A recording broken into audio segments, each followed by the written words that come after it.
Hi everyone, I'm Rincey and this is Rincey Reads. Today I'm going to be talking about Immaculate Conception by Ling Huang. This is a book that I saw on a lot of people's favorite books of 2025 list. It was a book that when it originally came out, I had seen people talking about it, but it didn't really pique my interest, but something about the fact that it kept showing up on people's favorite books list kind of intrigued me. I also am doing the anti-brain rot reading challenge, kind of. And so one of the things was to read a horror book, and this one I've seen a lot of people describe as being literary horror. So I was like, that might be more my jam than a straightforward horror book. Not that I'm totally against it, but I'm a baby. So so I figured I would give this a try. I hadn't read this author before or anything along those lines, but something about it just was calling to me. I was like, let me just give this a shot, and I'm glad that I did. So in this story, you are mainly following these two female artists. One of them is named Enka. She comes from a kind of lower class background. She grew up in Florida. She ends up attending an art school, and when she's at the art school, she's a little bit ashamed of her background and the lack of art knowledge that she has and things along those lines. She talks about how she really enjoyed painting, but she saw a scholarship option for using art and technology, so she starts exploring in that medium a little bit more. And while she's at this art school, this really famous art school, she's attending at the same time as this up and coming, really well known artist named Mathilde. I think the names are a little off for me, so I don't know if I'm actually pronouncing them correctly. And Mathilde, like I said, is kind of this up and coming, sort of being named a genius artist and things like that. And the two of them end up becoming friends, and you see sort of how their friendship and relationship evolves over time and how they impact each other's art. The story is completely told from Enka's point of view, and you kind of see sort of how she becomes really obsessed basically with Mathilde, obsessed with her genius, the way that she creates art, the shows that she puts on, things like that, and is constantly comparing herself to Mathilde. And you see them, through art school, past art school, as adults, as working artists, and see sort of where their lives take them, and they become more and more intertwined. And that's basically all I'll say. There's more in the book, or more in the book summary, that is, I wouldn't say spoiled, but told to you about the plot. And I think that the less you know about the plot, the better. This takes place in kind of a near future dystopian world, or near future dystopian United States, I should say, where you see hints at the separation between the wealthy and the non-wealthy, the type of technology that's being created and utilized and stuff like that. Enka ends up getting involved in with this guy who works at this big tech firm, which is actually the tech firm that provided her scholarship. And one of the big things that they are working on are brain transplants and memory transplants and things along those lines.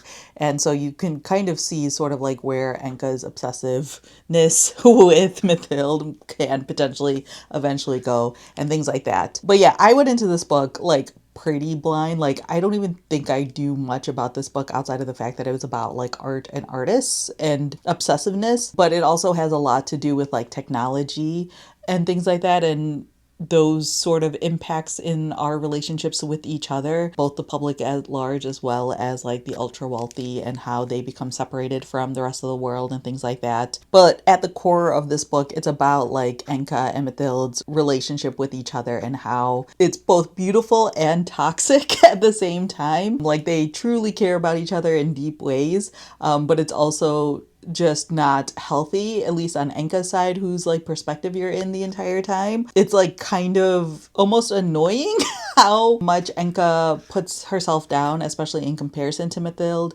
She believes that Mathilde is not as in love with her, or not, I shouldn't say in love with in a romantic sense, but as into the relationship or getting as much out of the relationship as Enka is, and things like that. And it's no, clearly that's not true. There's a lot of conversations in here about what it means to be an artist, what is art, how people in the art world treat art and treat other artists and things like that. One of the downsides of this book is the fact that a lot of this book is about the art that Enka and Mathilde and others are creating, and like you hear about like their various exhibitions and their various shows that they put on. And like the one downside, or one of the downsides for this book for me, was just the fact of like, yeah, I'm reading about all this art, but it's like art like that is like meant to be seen and experienced, and so you don't really experience it yourself. You're just being told how other people are experiencing it, which may be the point. But those parts, like I could feel my eyes kind of glazing over a little bit and skimming those sections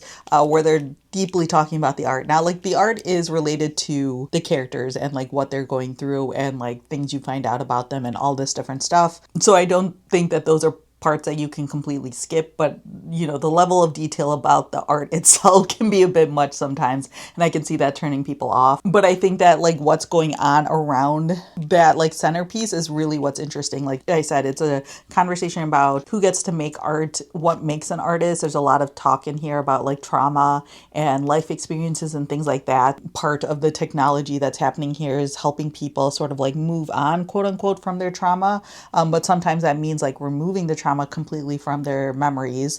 And there are discussions about like, who are you as a person if you remove those experiences, because those experiences can form you and change you and push you in directions that you may not have gone otherwise. There's a lot of discussions in here about like consent when it comes to quote unquote medical things, you know, people saying that like this is what's best for you, but like just because it makes you less sad doesn't mean that's better. You know, conversations about like feeling the full spectrum of emotions and what it means when you can't, or how that changes you as a person. And especially like if you are someone who makes art and things like that, like those things can inform your art and often do inform your art.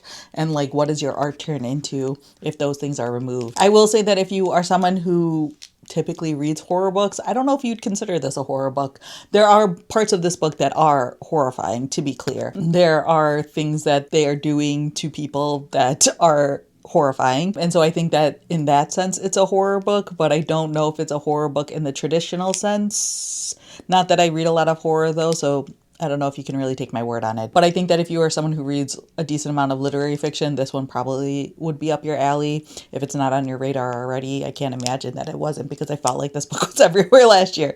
But on the off chance you haven't heard about this book already, if you are a literary fiction person, this one should be on your list. Overall, I really enjoyed my experience with this book. It's written in a way that's really compelling. Again, I went into it relatively blind, so I had no idea where it was going to go. I had no idea the various plot points that we'd hit. There were lots of reveals towards the end of the book that I was like, was not expecting that.